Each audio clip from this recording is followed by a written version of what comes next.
in Israel and also in the diaspora as well as in the FSU.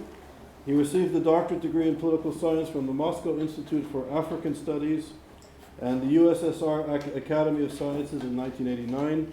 In 1991, where I met him briefly, he completed his postdoctoral studies at the Institute for Russian and Soviet Studies at St. Anthony's College at Oxford. He currently serves as the chief scientist and also the senior advisor to the Minister on Research and Strategic Planning of the Israeli Ministry of Immigration and Absorption. And he actually played a role in trying to absorb, getting me absorbed, which I appreciate. By the way, everybody welcome, you know. Everybody's welcome to Israel.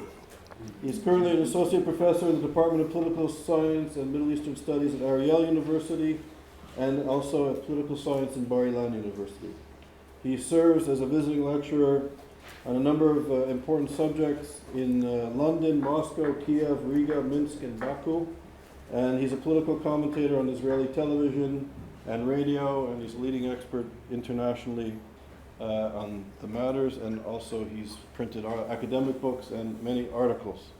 And it's your third year here, and welcome. And he's going to speak about the instrumental anti-Semitism in the official propaganda and public opinion and social media, the case of Russia and Ukraine. And I'll just say one more thing. We had the privilege of working with Zev in Kiev, where ISGAP was running a seminar series in Kiev, which was amazing experience. So, thank you. Welcome. Thank you very much, Charles. Thanks for warm introduction. Thank you, ladies and gentlemen. I asked myself in what way I will, could you remove it, please? Yeah, thank you.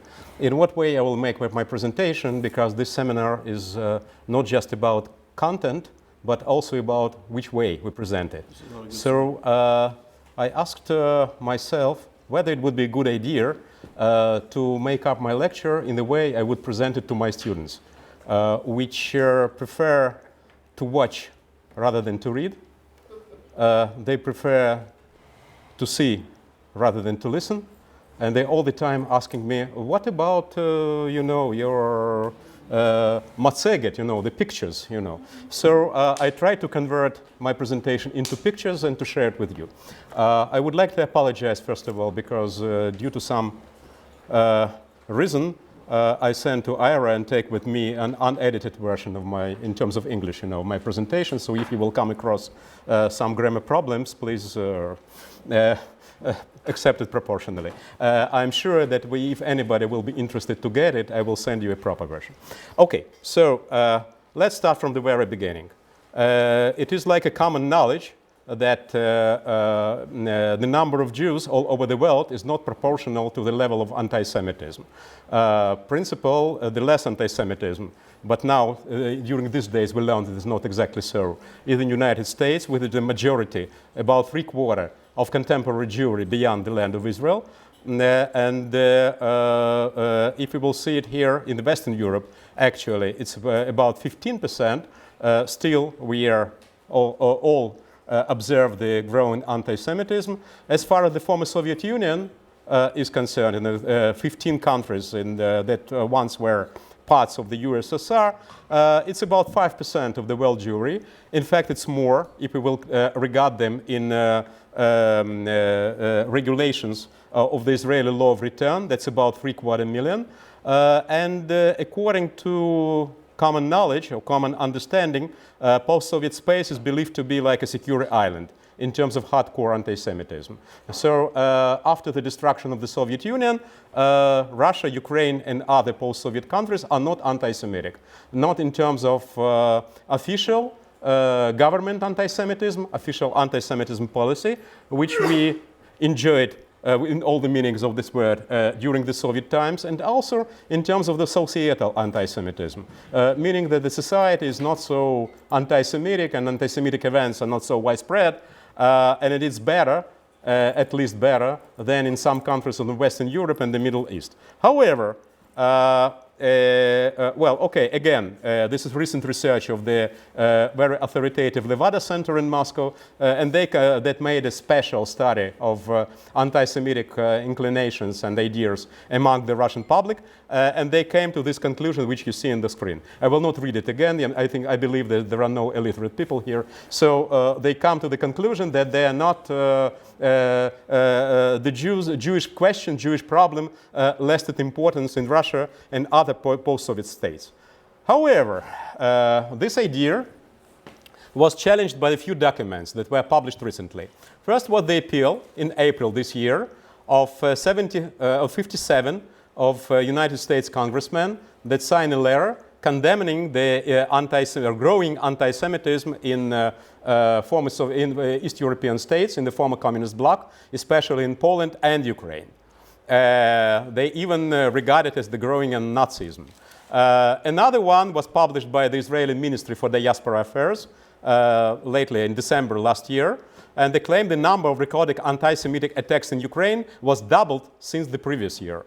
And finally, Tel Aviv University Counter Center for Anti-Semitism Index also addressed to growing anti-Semitism in Russia and especially in Ukraine. Actually, all these three estimations were included or are going to be included in the next version of United States Department of State of, they call it the Index of Religious Freedom. Yeah? So they address to all these issues as if in the former Soviet Union there is a growing anti-Semitism. Naturally, local political elite, including Jewish elite, condemned all these conclusions. They are both Jewish leaders and local political leaders. They insist that Americans do not know what they are talking about, that Israelis are out of reality, that Counter Center is sponsored by Mr. Counter, which is the heavy pro-Kremlin tycoon, financial tycoon, and his interest is actually to blackmail Ukraine as an anti-Semitic country, especially in the time of the war, and that actually in order to undermine joining Ukraine to the European Union, how can we accept the country which is so anti-Semitic, as you understand. So, Ukrainian journalists and officials are readily, as you can see here, they quote the recent Pew Center report, which is probably the only one in the recent years that was done in the territory, including Ukraine, which actually come to the conclusion that accepting of Jewish citizens is much more better in terms of in Ukraine and some other former Soviet countries than in many other countries of the former Eastern Bloc. Okay, so as we understand, Ukrainian and Russian Jewish political figures readily joined this campaign. You can see Mr. Mikhail Chlenov, Professor Mikhail Chlenov, who is one of the leading figures of the Eurasian Jewish Congress and chairman of so-called Russian Jewish National Autonomy. That's a civil society institution which represents the ethnic minority, in this case Jews, before the authorities, and authorities before their Russian Jewish community. So he said that, okay, all this story is about lacking of anti-Semitism in Russia and existing of anti-Semitism in Ukraine. Mr. Alexander Levin, whom some of you probably know perfectly well, on the behalf of the Jewish community of Kiev, said the opposite. If we would like to look for anti-Semitism, we should go to Moscow, and there is no way to do it to found it in Kiev. And finally, the last but not least, Mr. Joseph Zissels, on the behalf of the Ukrainian umbrella Jewish organization, which is called VAAD, Ukrainian Jewish VAAD, Association of Jewish Organizations and Communities of Ukraine, he went further than anybody else. He said, he insisted that these 57 American congressmen were paid by the Russian Jewish tycoons. In fact, we understand why it happens. Because these two countries are in the situation of war. They are fighting each other. And anti-Semitism became a tool of struggle with each other. I would say that if in the previous times Russian and Ukrainian anti-Semites were fighting each other, they were fighting not just Jews, they were also fighting each other on the background who hates Jews in a more correct way. So now they're fighting for the status of Philo-Semites, who loves Jews more than opponent, and that became a tool, like an instrument of war, not in the indirect, but in a very specific, direct meaning of the word. So this country is in war. Nothing could be done. I will not quote, you will see it in the presentation if you will be interested, what Ukrainian Jewish Vaad said about this opinion.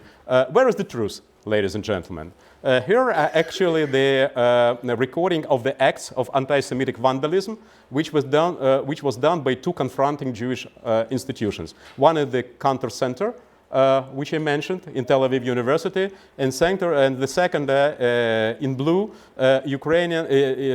Eurasian Jewish Congress, which is actually used to be institution which is above conflict. It was trying to unite all the FSU and East European Jewish communities without a specific connotation of loyalty to this or that post-Soviet country, and not just post-Soviet countries. So the number of anti-Semitic violences, not so high. In Ukraine and Russia, it's not so big difference. It a little bit became more in Ukraine after the beginning of so-called revolution of dignity. I don't know how much you're aware about what happened in the late 2013 and early 2014, but in the Maidan, this is the square, Ukrainian analogy of Tahrir Square in Cairo, meaning in the center of Kiev, there was a very big demonstration which actually started pro-Western, pro-European, anti-imperialist, anti-Russian revolution. They call it also Euromaidan, meaning that most of the people of Ukrainian citizens of different nationalities, different ethnicities, including ethnic Ukrainians, ethnic Russians, ethnic Poles, ethnic Germans, ethnic Greeks, and of course Jews. It could not happen without Jews. They actually concentrated in this square in order to demand alienation from Russia and joining the Europe. First of all NATO, and then to the European Union. Of course, the number of anti-Semitic incidents grew, but not so dramatically. What is the problem? Where is the problem? The problem is that different organizations that estimate the level of anti-Semitism, they operate various approaches. This, what we can see, is that means the number of violent incidents, meaning that physical attacks against Jews. In some cases, it includes, in some cases not, the number of anti-Jewish vandalism. Vandalism against Jewish objects, cemeteries, synagogues, schools, and so on and so forth. The biggest dispute between post-Soviet Jewish leaders and institutions in Israel, and not only in Israel, about the number of anti-Semitic events is actually how you define anti-Semitism. So Mr. Zissels actually insists that hate crime is anti-Semitism, hate speech is not. Which means that they can, in the democratic country, to say whatever they want, unless they do not beat Jews physically, and unless they do not do anything against of the Jewish property, and so on and so forth. Israeli institutions insist that it starts with the hate speech and is going to finish with the hate crime. So we should include everything inside. And it's also very important to define these issues vis-a-vis the background of public opinion, what people think about Jews, how they are able to accept them, in what way they're interested to be, that Jews will be a part of the nation, civic nation, ethnic nation, whatever it is. So these are actually research questions. I tried to collect all the information available. Among them, you have ongoing studies of Levada Center, the most authoritative public opinion institution. Research question, maybe the slide. Research question. Go back. I should. Okay. Yeah. I will send it to you. I mean. Okay. I guess those who are interested, Ira will send it to everybody who is interested. Okay. And especially. You can see it here. The relatively recent research, representative study of the Levada Center, which actually defined tried to look at the level of anti-Semitic inclinations and ideas among the Russian public.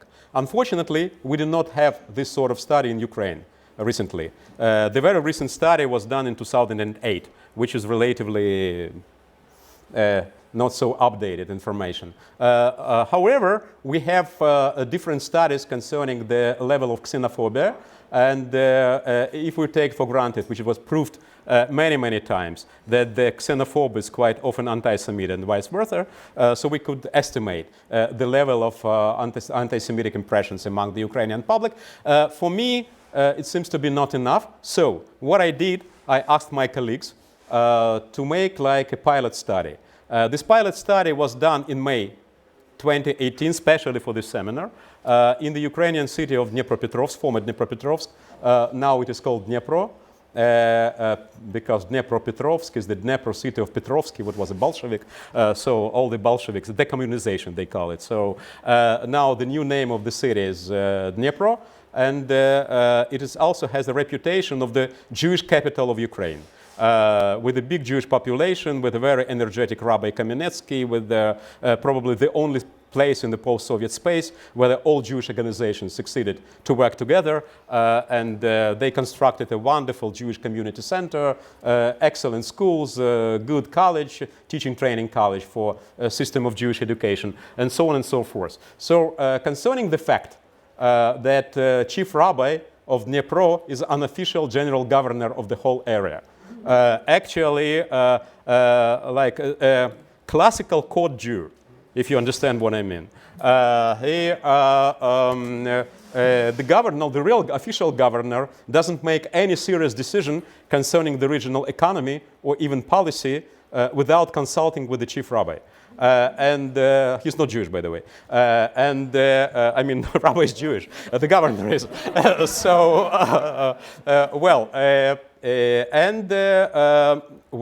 What regular, normal people think about that. We ask these questions. So, if we will come back to the situation in Russia, we see that attitude to Jews is a little bit improving in the course of the time.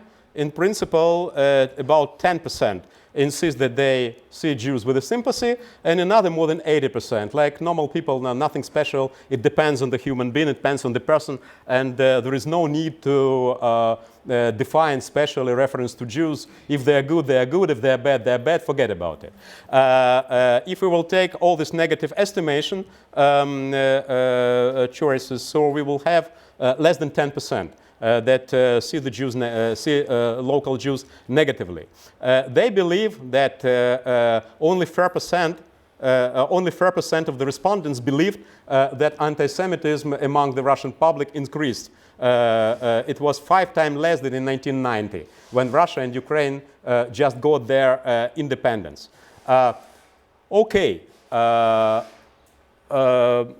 Many experts believe, including myself, that the level of xenophobia was actually channelized to the over external enemy.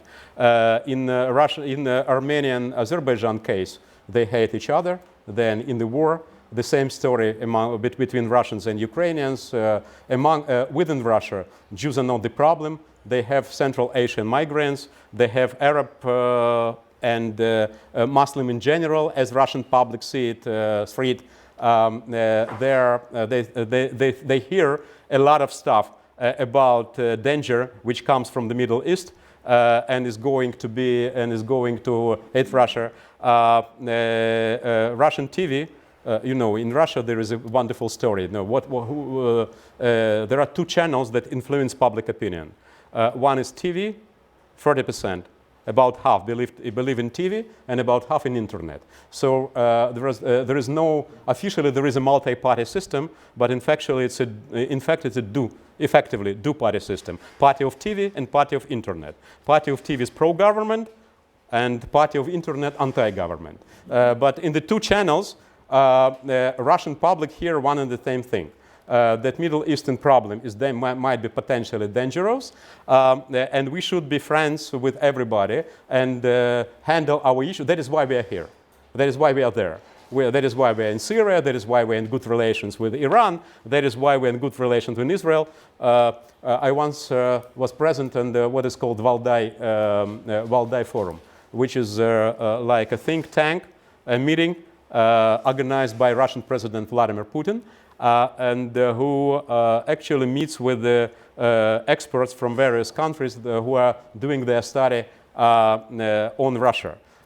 So when he was asked about allies of Russia in the Middle East, he said, we have two allies, Iran and Israel. Okay, but we certainly live in the epoch of unclosed triangles. In the last century, the friend of your friend is your friend. The foe of your friend might be of your foe might be your friend. Okay, but now, as Netanyahu said it, the enemy of your enemy is also your enemy. So from this point of view, we could conclude that on one hand we have the general trend of thinking of classical anti-Semitism, which is channelized on the external enemy. Jews are not the first in line in terms of the xenophobia in Russia, as you can see here. About 10% expressed any antipathy in concern of the Jews, but first in line are actually Roma, Azerbaijans, and Tajiks. And of course Americans. Americans are the enemy, you know, external enemy. In terms of the Jews, it's also decreasing, as you can see here. That actually an ongoing study of the Levada Center among the Russian public, and here this 8% that we were talking about briefly a minute ago. Since 2006, they started to include Georgians, and you can see that actually the Russian-Georgian war didn't affect much Russian public opinion about that. As far as Ukrainians are concerned, that the story is absolutely dramatically different. Okay, just to say that Roma and Chechens provoke the biggest negativism. Americans, currently political enemy. Arabs and Azerbaijanians actually represent the Muslim world, which could be potentially dangerous to Russia, Islamic factor. And Azerbaijanians are also market speculators and as dishonest traders, you know. So for a person who is trading somewhere in the market in the central Russia, who brings wonderful things, you know, fruits and vegetables from the good places of Caucasus, they were defined as Azerbaijanians. To tell you the truth, majority of them were Azerbaijani Jews, but who cares? In principle, that doesn't mean that there is no traditional remnants of traditional anti-Semitism and hatred concerning Jews. In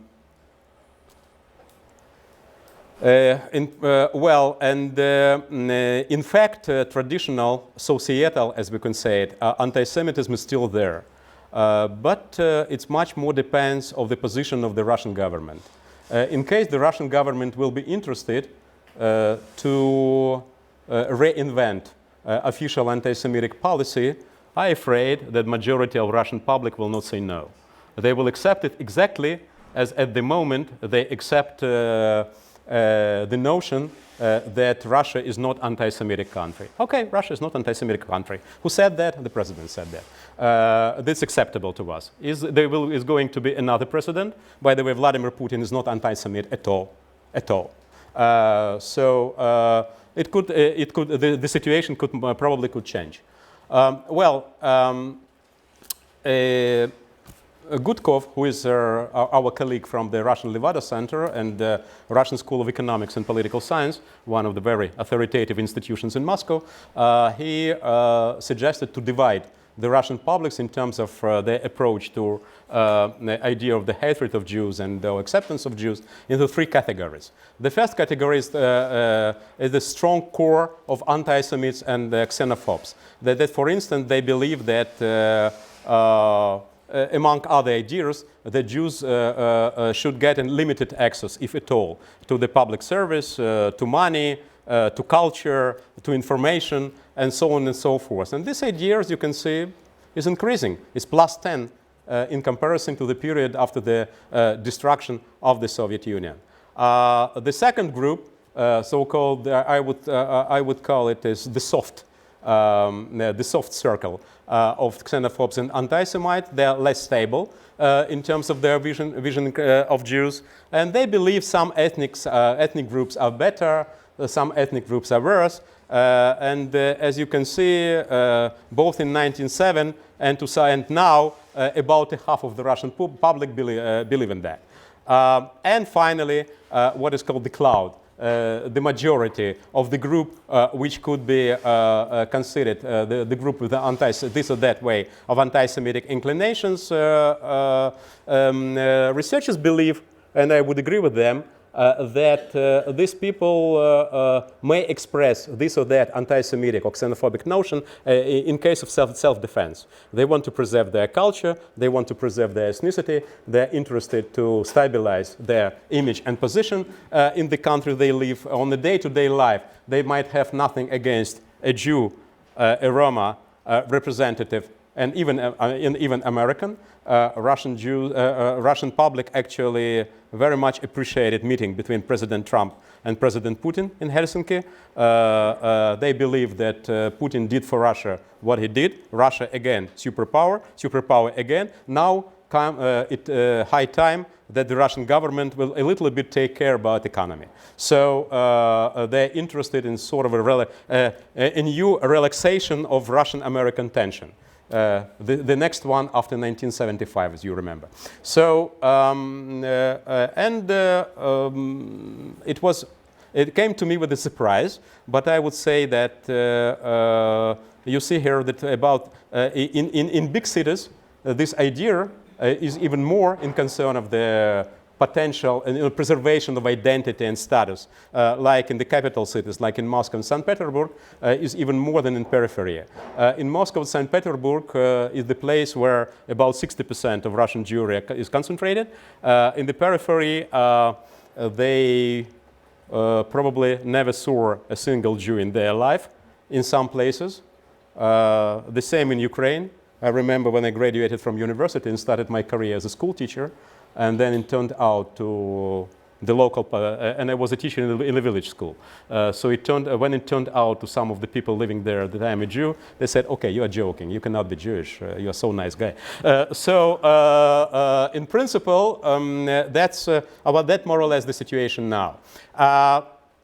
And of course, you can see now that 3 times more than in early 19th of Russian public, they believe that ethnic Russians, meaning proper Russians, they deserve more privileges than any other citizen of the Russian Federation. On one hand, no anti-Semitism. Of course, not as in the scale of the Russian period, but it's still there.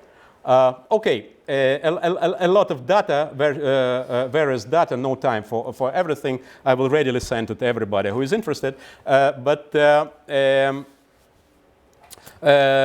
People believe Mr. Khanin is the president of the Russian Jewish Congress, and Mr. Levinson is actually one of the leading experts in terms of xenophobia in Russia. They came to the conclusion that the most vital form of anti-Semitism in Russia is visible among elite population, not their illiterate or less illiterate, not so well-off people. Exactly the question of competition. So being Jewish means socioeconomic status rather than belonging to a certain culture or appreciation of Israel or things like that. Okay? A comprehensive study. If we will come back for a minute to Ukraine, I would say that a comprehensive study of attitudes toward Jews in Ukraine, which was not it wasn't done, but still we can see that, as I said, the study of Kiev International Sociological Institute, which Anna knows perfectly well, they actually show interrelation between the level of xenophobia and anti-Semitism. One, as you know, in the sort of scales, indicate the almost absence of anti-Semitism and or xenophobia in this case, and 7 the highest level of hatred. Okay, it grows a little bit in the period of the time. Those who expressed also anti-Semitism, it grew on the eve of the Revolution of Dignity, and then fell down recently, I explained why that happened, you know. As if every revolution starts with the pogrom, yeah? But it never happened in Ukraine, actually. Those who are less related to positively to Jews, the trend actually is the same. Okay, so now we may compare this pilot study in eastern Ukraine, in the Ukrainian city of Dnipropetrovsk, or Dnipro, and in the Russian situation. I think it will not be fair to compare the Dnipro situation with all Russia. We should compare comparable things, meaning big Ukrainian industrial culture center with a big Jewish population, with the Russian industrial and big centers with a substantial Jewish population, like Moscow and some other places. So you can say that more than a half, or almost everybody, in terms of respondents that were asked among the youth and in the street, they believe that a quarter believe that actually the level of anti-Semitism increased.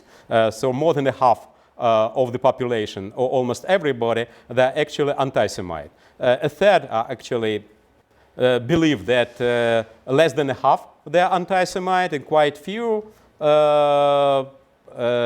fifth in Ukraine, and almost a half between 1/3 to a half in the big population centers in Moscow. I have a long list of explanations, how it happens, why it happens, and so on and so forth, but in order to save time, we will skip it for the moment.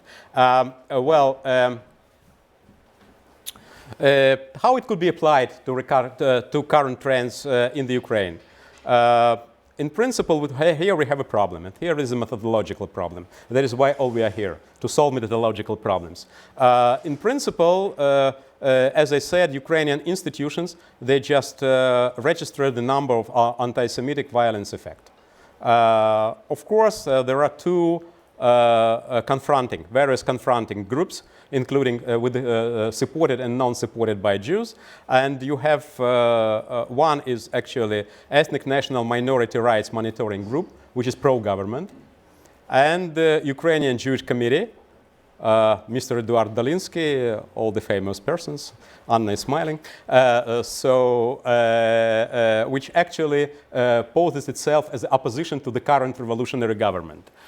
So if you read their estimations and their conclusions, you understand that you are talking about two different countries.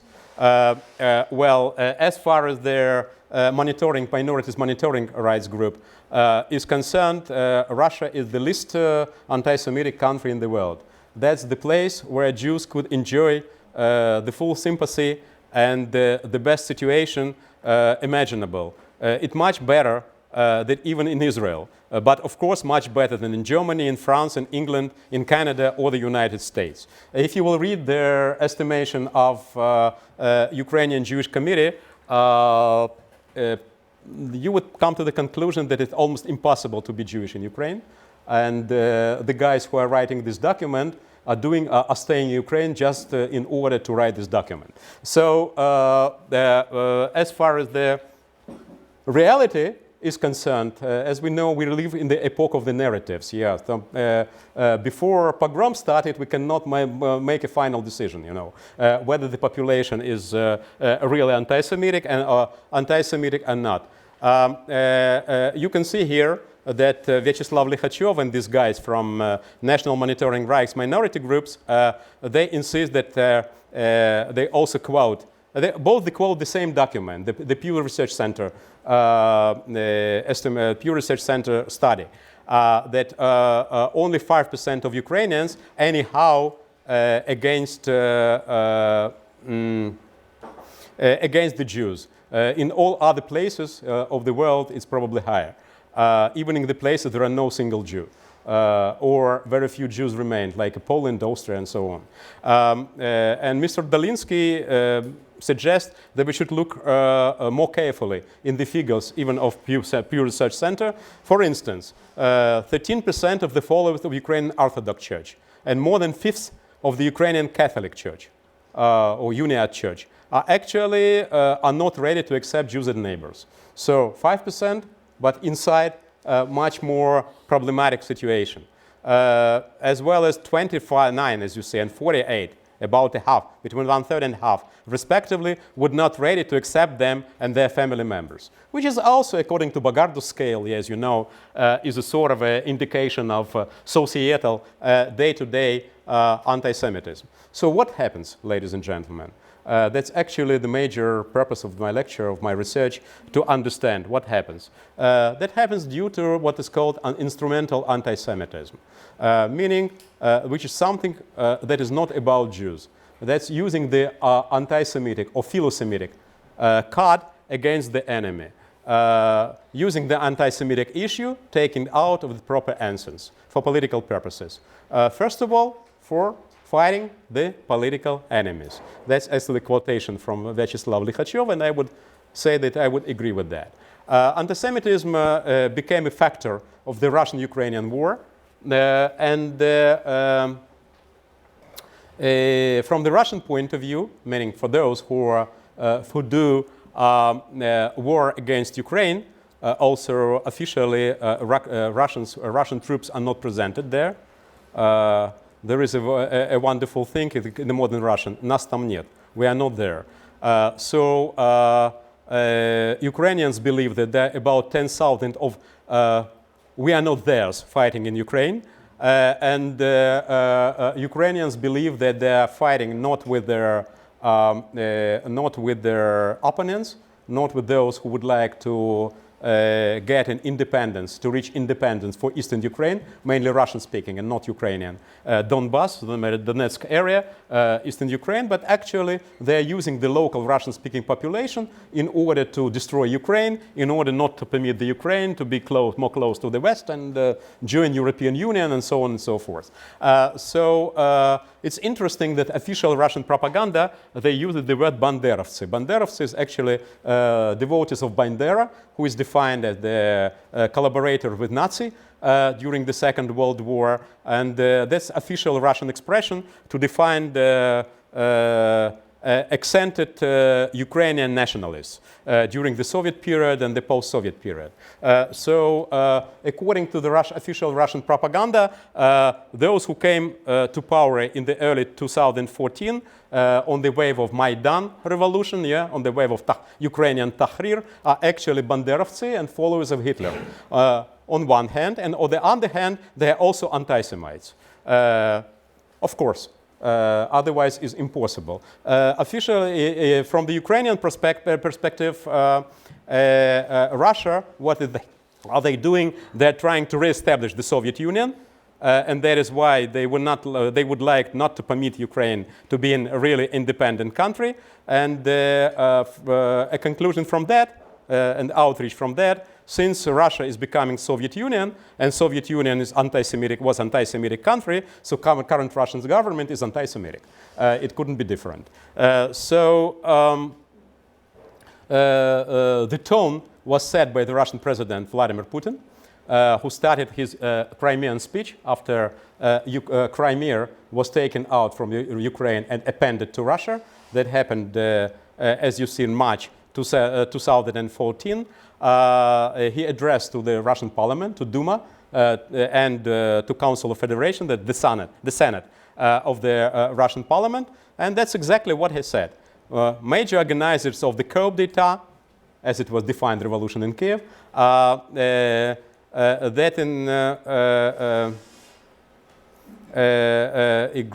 excuse me, that's grammar mistakes. I'm sorry. Provide the standards of life in Ukraine.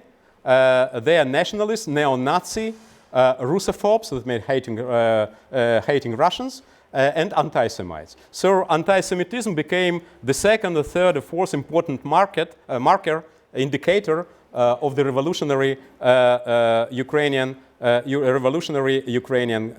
government. Of course, it was followed by the Russian government. That's actually the declaration of Russian Foreign Office.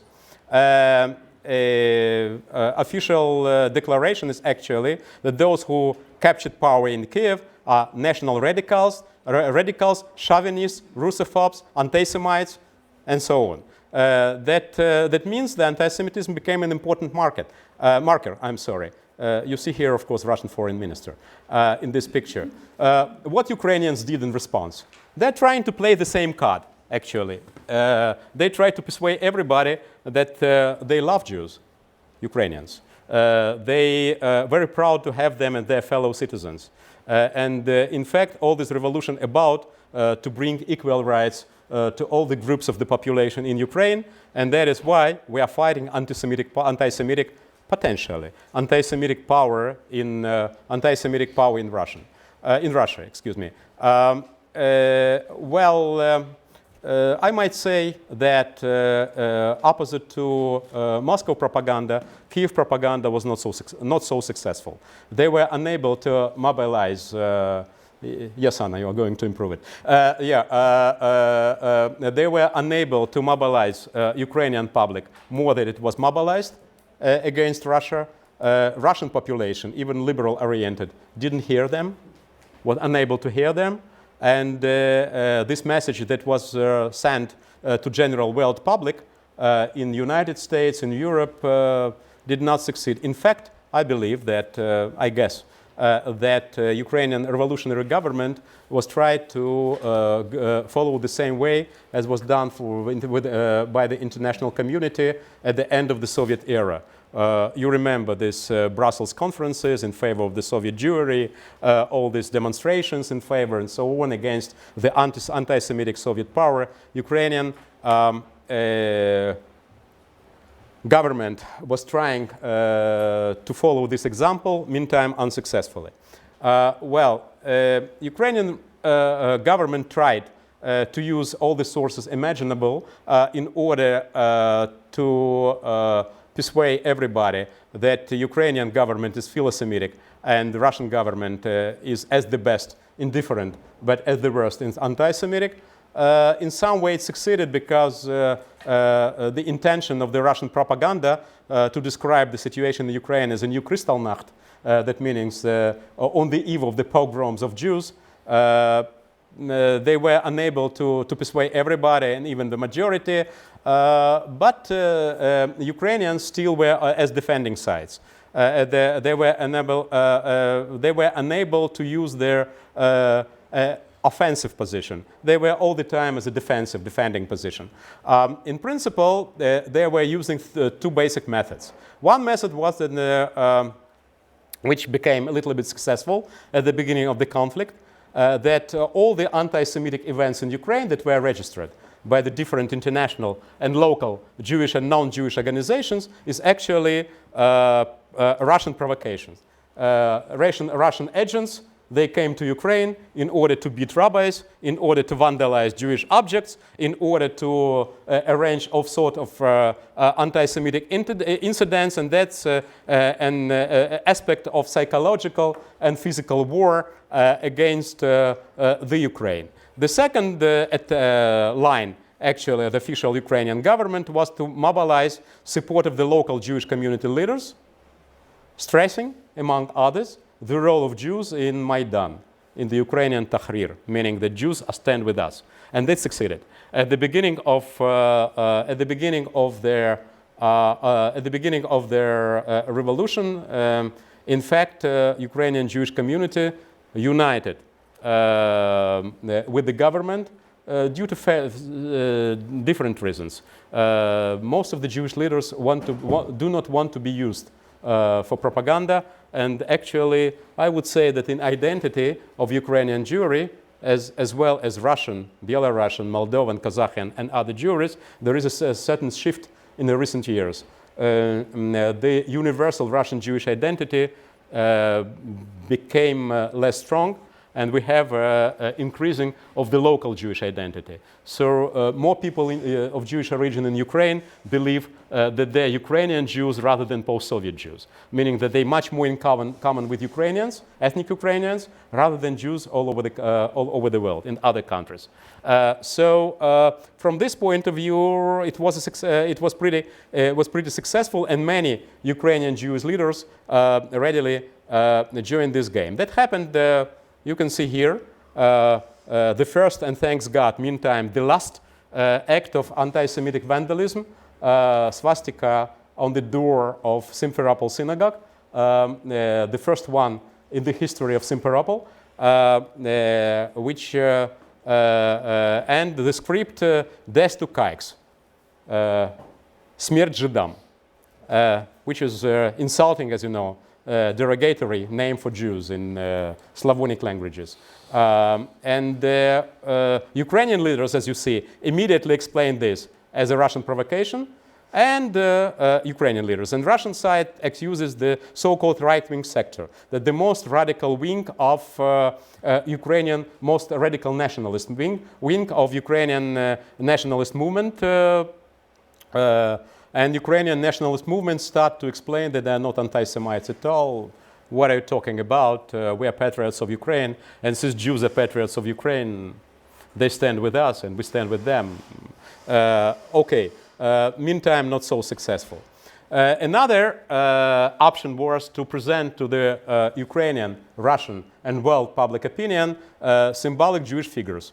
Here you can see Mr. Vladimir Groisman, very successful governor of one of the areas in Ukraine, and now is Prime Minister of Ukraine. So there are two countries in the world where Jew, at least as I know, where Prime Minister is Jewish, which is Israel and Ukraine at the moment. Yeah. So maybe some other have some Jewish roots, but open and accented Jews, Mr. Netanyahu and Mr. Groisman. Yeah. In fact, that also serves the same notion. How could we be defined as anti-Semites if so many Jews stand with us? However, I'm afraid to tell you, ladies and gentlemen, that Ukrainian Jewish honeymoon didn't last long. It started from the very beginning, but now it's the different situation. So, first of all, the government and radical forces in Ukraine love the idea, if anything happens against Jews, we are not responsible for that. It's a good idea. That could be Russian provocation, that could be inspiration of some outside forces. So our anti-Semitism is not anti-Semitism. If something happened in Russia, that's anti-Semitism. If it happens in Ukraine, it's other Russian agents, or just hooliganism, or misunderstanding, or it could be just a regular crime, but not hate specifically oriental toward Jews. Some Ukrainian public was ready to buy it, and it actually happened.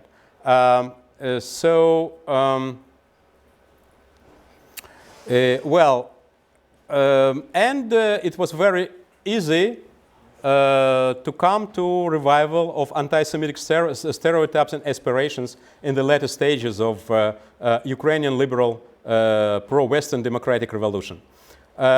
One of the cases was the case of Kolomia. Kolomia is the former Jewish shtetl. I believe everybody knows what shtetl means. Yes, that's a Jewish township. Now it's a district center in the Vinnytsia, if I'm not mistaken, area of Ukraine.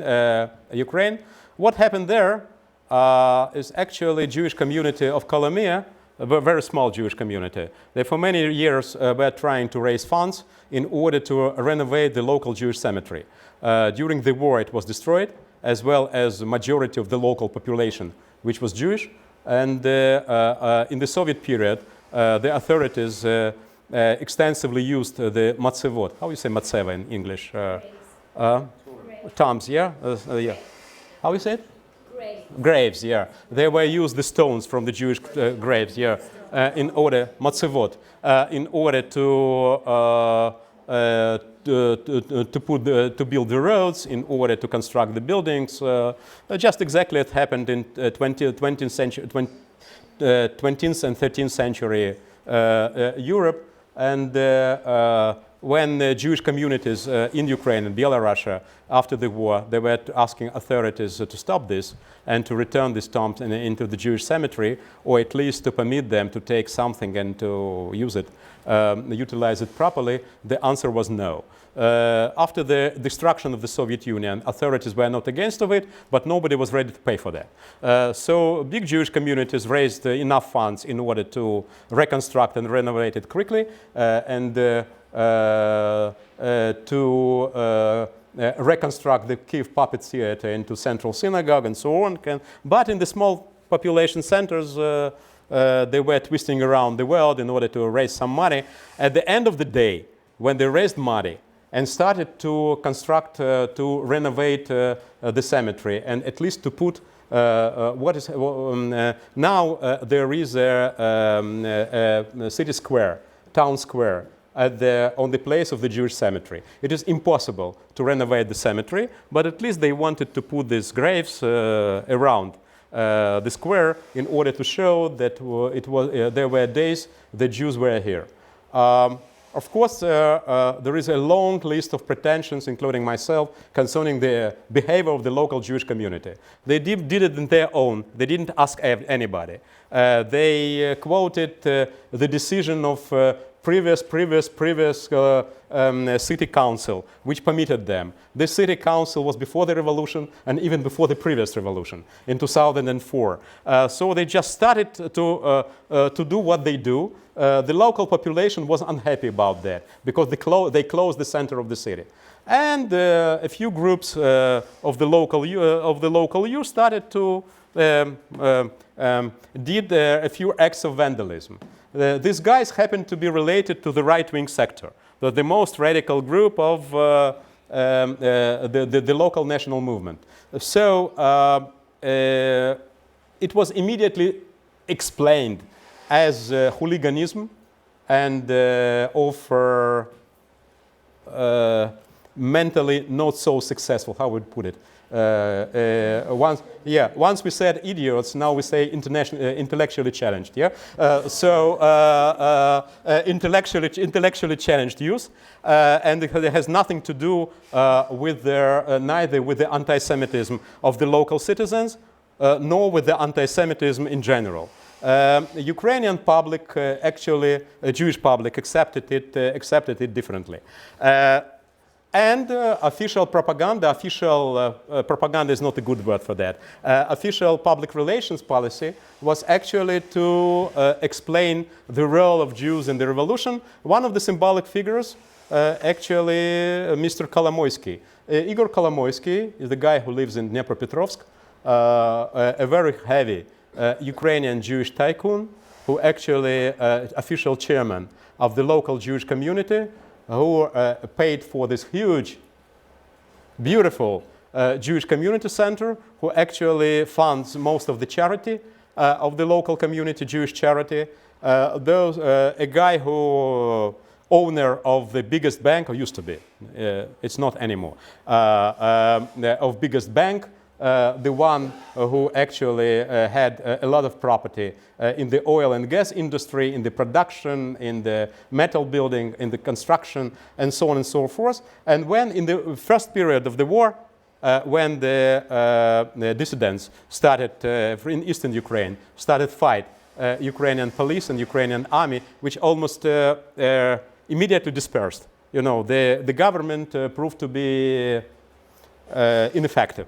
Totally ineffective. So this was the guy, the Jewish guy, who actually paid by himself for establishment, for recruitment of the battalions of the volunteers. And he paid for armament, provided ammunition, organized them, found the experienced officers who actually stopped the Russian or we are not theirs invasion, as well as the dissidents of eastern Ukraine, those who were in opposition to the central government and wanted independence. They stopped it somewhere near the Dnieper, and then Ukrainian government took it in hands and was able to provide the further, to go on with the further activities. So he became the hero of Ukrainian nation. He got position of local general governor of the area, and in fact the whole general governor of eastern Ukraine, responsible for economy, for culture, for welfare, and for defense. And after he did the job, the president said, thank you very much, Mr. Kolomoisky, and now please step aside. You did your job, and he did that. But this figure actually became a symbol of Jewish participation in Ukrainian events. I would say that that was one of the reasons of explosion of philo-Semitic figures. But this level of love to Jews sometimes exaggerated, sometimes even, how we would put it, even exalted. You know, I was many times in Ukraine, including that period. And I understood that Jews there are a concept, and especially Israeli Jews, a concept there. And everybody was talking about various symbolic figures.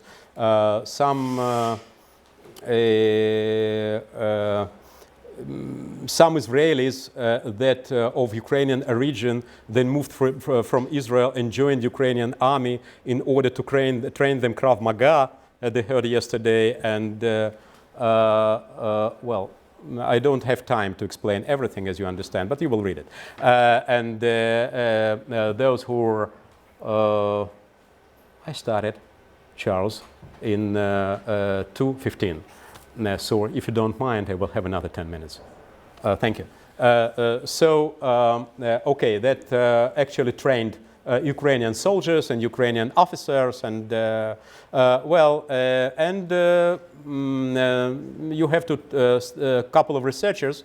That's one of them said that Dnipropetrovsk group actually decreased the level of societal anti-Semitism, and they asked to.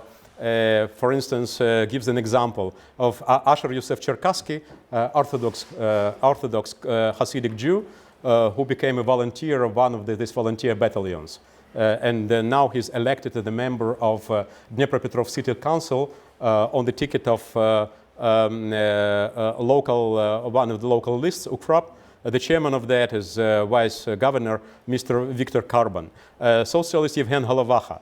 He said that Ukrainians obtained a feeling of common destiny with Israel. And that was the common knowledge, that Israel is strong, Israel is successful, Israel is able to defend itself surrounded by the enemies, Israel is provide welfare and education and good health to its population, Israel is able to say no, not only to enemies, but also to friends, like Europeans or United States, in case they demand from Israel what Israel is not interested to do, or at least Israeli government is not interested to do. So Ukraine should follow this example. And this feeling were actually channelized, imposed on the local Jewry. All these allusions immediately came. It was very easy to compare Crimea with the Gaza Strip, Donbass with the Judea and Samaria. It was very easy to compare those who fight against Ukrainian independence with the Hamas or Hezbollah or Islamic State. It was very easy to say that the so-called Minsk process, that's Pius, reconciliation between Russia and Ukraine, they will not bring any good as Israeli-Palestinian peace process, or some people say rest in peace process. So from this point of view, Russia and Ukraine, Ukraine and Israel are the same, in the same camp. We should follow exactly Israeli example. So any Jews living in Ukraine is potentially Israeli. I accept it. For that we should make Aliyah, but okay. From this point of view, the stand of the Ukrainian Jewish community was very improved dramatically. In Russia, the situation is different. In principle, Russians have their own illusions in concern of Israel. Some of them would like to take Ukrainian example and to say, if one compares somebody, if somebody compares Israel with Ukraine, let us compare Israeli experience with the Russian experience. From this point of view, Judea and Samaria captured by the enemy is actually Ukraine, and we should return it to Israel, that means Big Russia, and so on and so forth. So everybody has their own illusions in terms of Israeli Arab and Israeli Palestinian question, but as far as the Russian public is concerned, you see this slight increase of positive approach to Israel since the end of 1990s and until the mid of this decade. And 2/3 of the population actually see Israel indifferently, like any other country, which for the place like Russia is good enough, to my mind. Some people believe that it even changed for the best, but not very much of them. But majority attitude toward Israel remained stable. In general terms, Russian public opinion towards Israel remained indifferent in principle. But Israel, as I said, also became a sort of a popular brand. What happens in the social media? My assistant, our intern, Victoria Charachkina, in the process of completing of her research about the talkbacks, you know what, am I using the right word? Comments in concern of the newspaper publication, talkbacks, yeah? In terms of the talkbacks to the Russian media majors, major newspapers, electronic information assets, and so on and so forth. She came to the conclusion that positive comments on Israel in Russian media numerically significantly exceed the negative ones. However, you have an interesting phenomenon. Interesting phenomenon that Israeli experience is also imposed on Jews. So we have three models: Soviet model, Ukrainian model, and the Russian model. In the Soviet time, anti-Semitism and anti-Zionism were the same, actually. Yeah. Of course, there was a declaration of proletarian internationalism. Officially, nobody on TV said that Jews are bad and anti-Semitic, but they're talking about Zionists are bad. Israel is cruel. And that was channelized, of course, on the local Jewry. In Ukraine, at the moment, since Israel is good, local Jews are good as well. In Russia, we have a very interesting phenomenon. In principle, as you saw in the previous slides, general Russian public are not accented anti-Semites.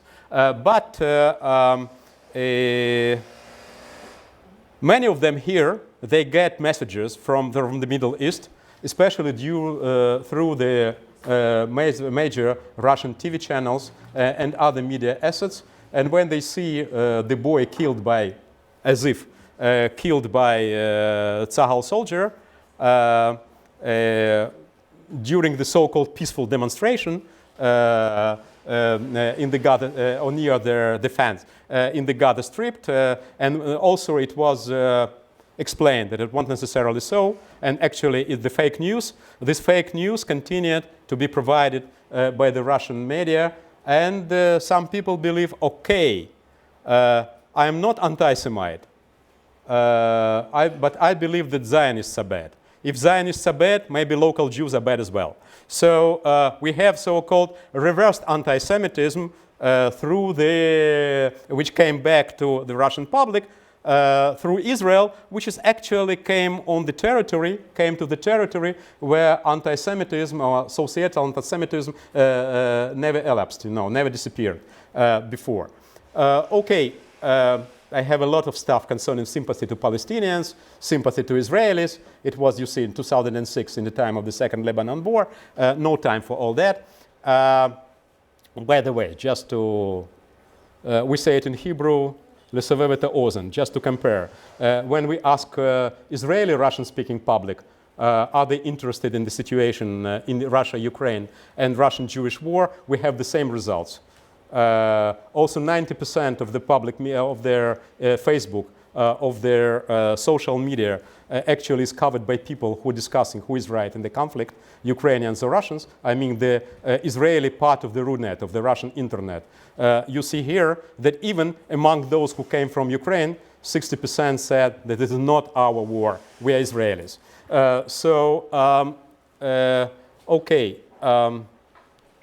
A lot of Israeli-related stereotypes still. Just to conclude, what we have at the moment in Russia. In Russia, the intention of the government just to blackmail, to explain the contemporary revolutionary Ukrainian government as anti-Semitic, it was under demand. on the demand in recent years, but now situation is began to change. We see here and there, even in official propaganda, this anti-Semitic notes. When previously, a couple of years ago, 3 years ago, the official media were talking about fascist and anti-Semitic Ukrainian government, now they say that might be Jews are responsible for what is going on in Ukraine. Some of them believe that the Maidan, Ukrainian revolution, was organized by Jews. Unfortunately, for Jews, or fortunately, whatever it is, how you see the story, many Jews are actually among the opposition to official Russian government. When you see the pro-Ukrainian or pro-Georgian demonstrations, in proportional number of demonstrators are actually Jewish. In proportional number of Russian liberals, pro-Western liberals, are Jewish. And you see, okay, that the government became sick and tired about this Jewish behavior. You see this wonderful propagandistic experiments. One of them, this famous film, 13 Friends of Junta. Junta is actually Ukrainian government and describes in the popular NTV, Central Russian TV channel, which actually was talking about Russian intellectuals who supported the enemy. And surprisingly or unsurprisingly, among the 13, 9 were Jewish. So that openly supported the Ukrainian revolution. Okay, so in Ukraine, the train is going on. Some Ukrainians also became sick and tired about all the accusation about anti-Semitism. So some people on the right hand of the political spectrum, they started to use ideas that maybe, yeah, I'm going to finish. Started to use the ideas that, okay, it's enough is enough. It's enough to accuse us about anti-Semitism. It's enough to tell us that Ukrainians are anti-Semite. In fact, there is no anti-Semitism in Ukraine, and if there is anti-Semitism in Ukraine, it's either Russian invention or it's in fact Jews are themselves responsible for that. In the recent time, we hear more and more things like, okay, just an example. Current Ukrainian government is Jewish. All of them are Jews. Poroshenko is in fact Wadsman. Yulia Tymoshenko, one of the leaders here, is in fact Kapitalman. Even the leaders of the right sector, which are not enough radical, they're actually Jewish. Of course, it's fake news. And Borislav Bereza, who was actually Jewish guy, who was responsible for PR relation department of this most Ukrainian radical nationalist movement. They cannot avoid Jewish even there, you understand. So, and now here is taken aback guy. I am sick and tired of reading bullshit that Poroshenko is in fact Walsman, Tymoshenko is Kapitalman. In fact, Kapitalman is the surname of her grandfather, but Kapitalman wasn't Jewish, he was Latvian. But okay, it doesn't matter. Yatsenyuk is simply Jewish, which is, he is not. Yatsenyuk said, okay, unfortunately, I would wish to, I would love to, but I don't have Jewish roots. So nobody of them is not Jew. However, some people, among some people, being Jewish is a negative indicator. Okay, just compare two Maidans, Maidan of 13-14 and recent Maidans. Now, every year, in the commemoration of revolution, December revolution, people come to Maidan. This is Maidan, you can see. Maidan is a Russian word? Maidan is a Ukrainian word. Yeah, of course, yeah. Maidan is Ukrainian word which was borrowed from Turkish, which Turks took from Arabic, I believe. You say Tahrir, they say Maidan. Okay, so that's the same idea. So it happened not just on Maidan, but Maidan is a symbol of revolution. You have 2 minutes. Yes, that's right. So here are Maidan of the revolutionary days, and there this Maidan of the recent years. In the recent years, there were a numerous number of speeches in the Maidan that were directed against the Jews. Of course, freedom of speech. Of course, this is a marginal group, but it says something. It's very much important also to mention that a radical part of the nationalists, in some way, they were indicators of the whole Ukrainian revolution. Many supported them because of the economic reasons, because of the protest voting, and so on and so forth. So, we have a problem with the politics of memory in Ukraine. The recent example were Kaliivshina, meaning that that's really the last passage. Kaliivshina was Ukrainian rural uprising, Ukrainian peasant uprising with Gaidamaks and Kazakhs against Polish power, which of course was in parallel with the pogroms of Polish Catholics and especially Jews. And it remains in the Jewish memory until now. So Kiev City Council decided to commemorate 250th anniversary of this public uprisal of the Ukrainian public for independence from Poland and at the same time from Russia. Actually, Kaliev's participants of this movement, they were pro-Russians, but who cares? And Ukrainian Jewish public said, guys, what are you doing? What are you doing?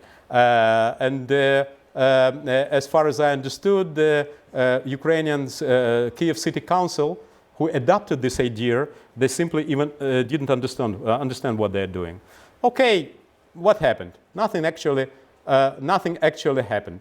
But when Jews began to demonstrate against of that, you have expressions like Vladimir Barzanyuk, one of the local radical nationalists, who said, again, these people interfere in our internal affairs. When did they, Jews, peacefully coexisted with us? When they arranged Holodomor, that means famine, artificial, as they put it, artificial famine in Ukraine during the Soviet times. They blame Jews responsible for that. Which Israel does not why Israel doesn't recognize Ukrainian genocide? Yes, of course, Israeli parliament, Knesset, is not ready to recognize this famine as ethnocide, as event which is the same as the Holocaust. But Israel recognized the Ukrainian tragedy as well as Armenian tragedy. If you are Jews who are interested to live with us, you should be used to our rules. Otherwise, go away or be punished. We understand in what way to be punished. So, ladies and gentlemen, on one hand, this is a peaceful island for Jews, as it officially accepted. On the other hand, we have problem. And I have problem to explain it to many people. Thank you very much.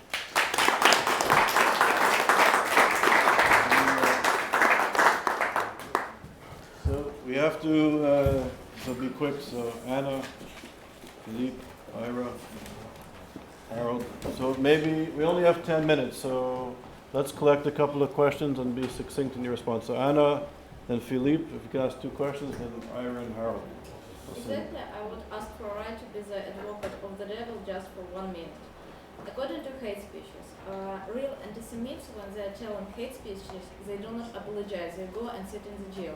All our hate speechers, who are practically 90% political, they apologize. Secondly, you haven't mentioned that reason of our contemporary anti-Semitism, and it's connected with our government, who is like water anti-Semitic.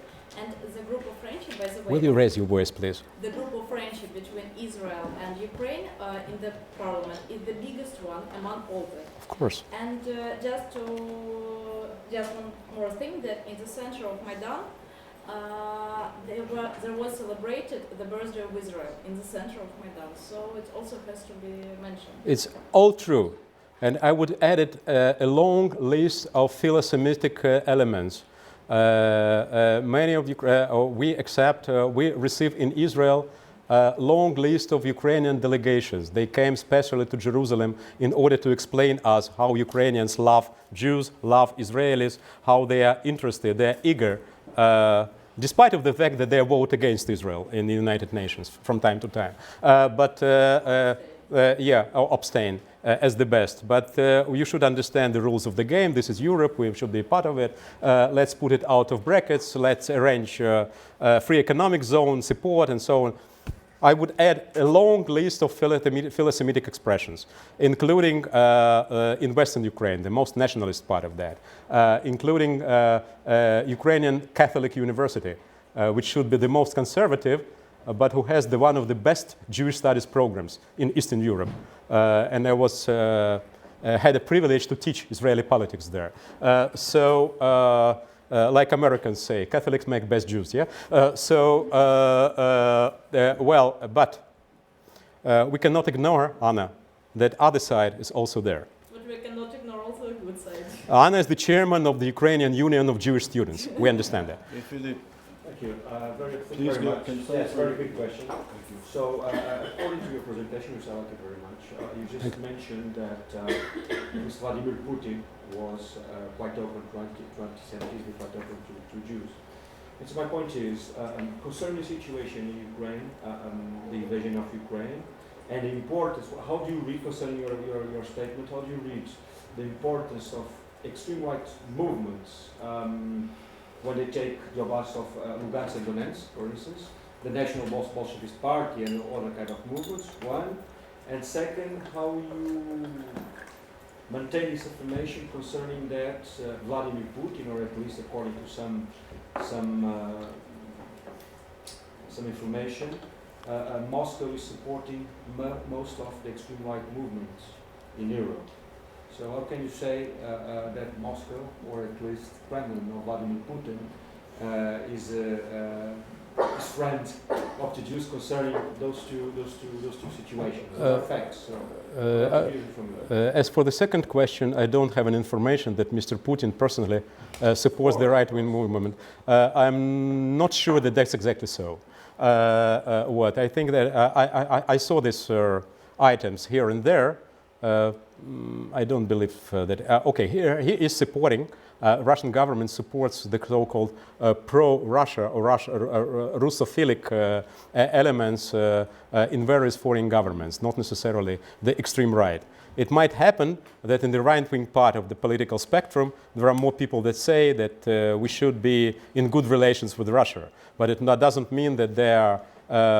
This is their platform, that extreme ideological extreme right, or every right. On the contrary, the European extreme right is totally supportive of Vladimir Putin. I don't believe that Vladimir Putin supported extreme right. At least I don't know anything about that. I know a little bit about Russia, but this case I don't know.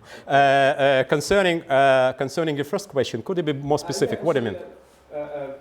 Those are facts. So, military and political speaking, some groups of extreme right supported by the Russians. I got you. Yeah, I got it. Yes. Russian had to. Russian government, as far as we understand, it was never acknowledged openly. They support East Ukrainian separatists, and they promote Russian citizens or soldiers or officers to take a holiday, to take a vacation from the army and to join the separatist movement in eastern Ukraine. And also there were various radical right organizations also in Russia who actually mobilized their public, their members, in order to support the East Ukrainian separatists. At the very beginning, official Russian government saw it favorably. At the moment, not. It's pretty clear that East Ukraine, it's sort of an unfinishable war all the time. In eastern Ukraine, you have a sort of a local government. In Lugansk, People's Republic, Donetsk, People's Republic. So all this radical right, they did their job, and now they became harmful for Russian policy and for local pro-Russian governments. So some of them already liquidated, and some of them actually were liquidated according to some sources by the Russian security services. So there is no connection between them. Thank you. We have 3 minutes left. Ira? Just one comment about the last question, and then I want to compliment you. We do know that Putin supported the National Front in France. That's public information. And we believe, at least from the State Department's perspective, we believe there's probably Russian money. We don't know for a fact in places like Golden Dawn, etc. Having said that, what I really, really appreciate about your presentation is two things. One, each country is separate, and you have to look at them separate when you want to look at anti-Semitism. And they each have a very, very different take, and I really appreciate your very long, sometimes it's hard to get it all in, but very long, but it's not just one, on the one hand or the other. There is a lot of material here, and the other piece that I really appreciated is there's no one piece of data or even anecdotal or qualitative way to just say, oh, this shows that Ukraine is anti-Semitic or Russia is anti-Semitic, and this is more anti-Semitic than others. You really have to look at a whole range of data, which I really appreciated. Thank you. Even the ADL data, which I think has lots of flaws, gives you a little piece of that.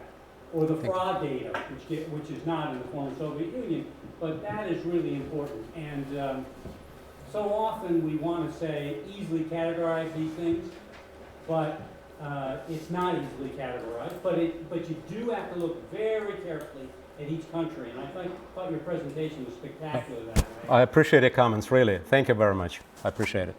So Harold, very succinctly, please. Yes, thank you for your presentation. I was concerned about a statement that's posted up there.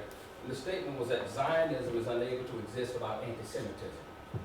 I'd like for you to talk more about that, because I'm thinking that Zionism can exist with anti-Semitism. I mean, one can espouse a hatred of Jews and support Zionism. I mean, if one hates Jews and believes that Jews should not be a part of society or even exist, does it not stand to reason that anti-Semites would push for and support Jews going far, far, far away and not being a part of it? So having Jews simply go away and establish their own state, far, far away from everybody, might be an anti-Semite's dream come true.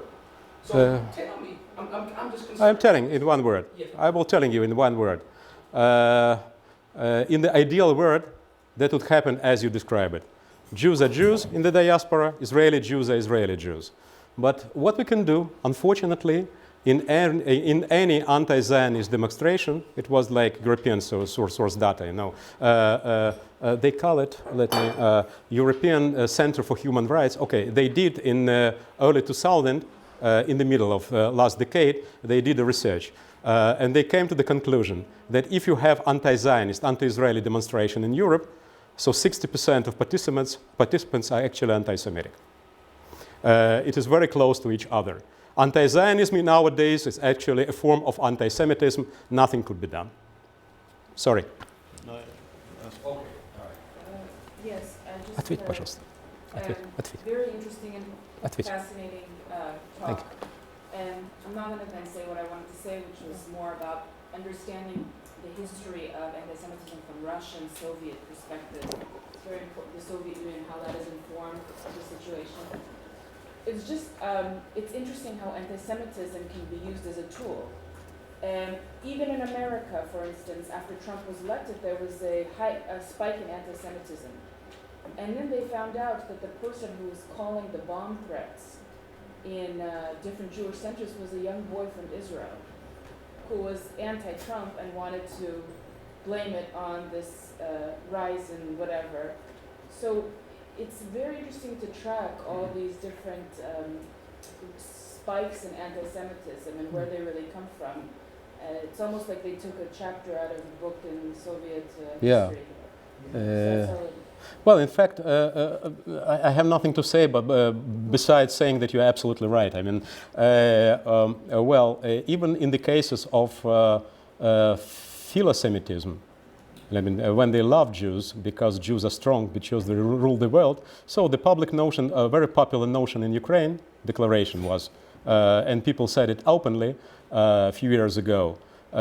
Yes, we know that the Jews rule the world. Yes, we know that there is a Zionist conspiracy, but we are fortunate this Zionist conspiracy this day stands with us.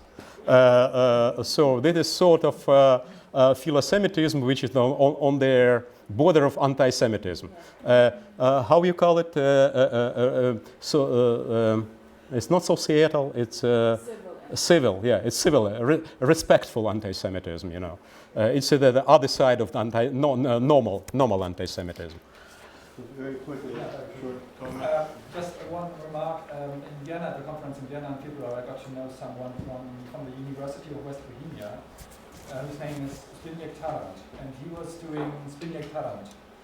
doing research on social media and how actually Russian companies were infiltrating also into the internet of Eastern European states when it comes to right-wing movements and extremist movements. So okay. This research could be very interesting. I would love to look at it, yes. And a second remark or more question about the research project on comments of your colleague. Could you just give one or two, words how actually your colleague was working on that? It was a qualitative approach. Okay. Well, actually, my colleague, she does an internship in one of the institutions I'm chairing in Israel, and actually she's a journalist from Moscow, and itself is writing for some of various Russian public majors.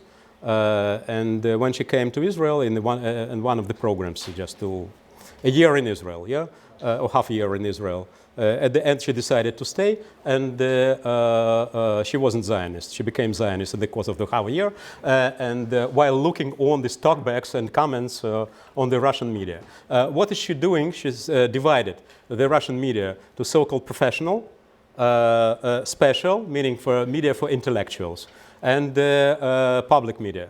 That each group has between millions to 10 millions of readers, writers, watchers, and so on and so forth. So she selects publications that divide it into various categories about Israel, about Jewish culture, about Jewish religion, about Jewish behavior, about Jewish history, and so on. And she's interested not what is written in the article itself, but what people comment and how they comment, how they behave. So she said that most of the comments are positive, but most of the comments, like 55% here, they're positive. She did an enormous job, enormous work, that thousands and thousands of these comments. It's a lot of time and a lot of work. But in fact, she comes to the conclusion that you have, first of all, this classical anti-Semitism, classical reaction. Jews are Fuya. Let me put it this way. Then there are comments that, okay, I am not anti-Semite, but look what are they doing here. Third group, I am not anti-Semite at all, but look what Israel is doing.